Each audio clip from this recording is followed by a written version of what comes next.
ஆசீர்வதிக்கிற தேவன். அல்லேலூயா. ஆசீர்வாதத்தை விரும்புகிற தேவன்.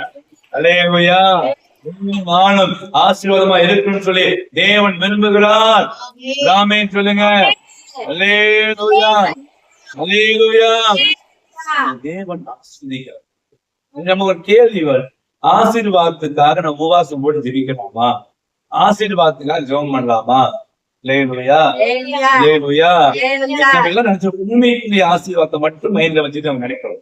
அப்படி அல்ல, எல்லா ஆசீர்வாதமும். அல்லேலூயா. ஜெபிக்க முடியல, நம்ம ஜெபத்துக்காக உபவாசம் போட்டோமா? இந்த ஜெபாவி ஊற்றுங்கன்னு சொல்லி.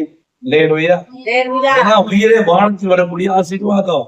அல்லேலூயா. எனக்கு அபிஷேகம் பெறல, என் குடும்பம் ரட்சிக்கப்படல. ஆசீர்வாதம் பூமிக்குரிய மட்டும் கூட, பூமிக்குரிய ஆசீர்வாதம் மட்டும் கூடாது. உயிரே வானத்தின் ஆசீர்வாதத்துல நீ ஜெபிக்கணும். என் கணவனை ரட்சிக்கப்படலாண்டவரே, இந்த உயிரே வானத்தின் ஆசீர்வாதம் என் கணவனுக்கு வரட்டும். அல்லேலூயா. என் பிள்ளைகளுக்கு வரட்டும். இன்னும் அபிஷேகம் பெற்றுக்கொள்ளாம இருக்காங்க, இன்னும் எனக்கு ஜெபிக்க தெரியல அப்படின்னு கேட்கணும். அல்லேலூயா. ஆசீர்வாதத்துக்காக ஜெபிக்கலாமா அப்படின்னா வேதம் என்ன சொல்லப்பட்டிருக்கு அப்படின்னா,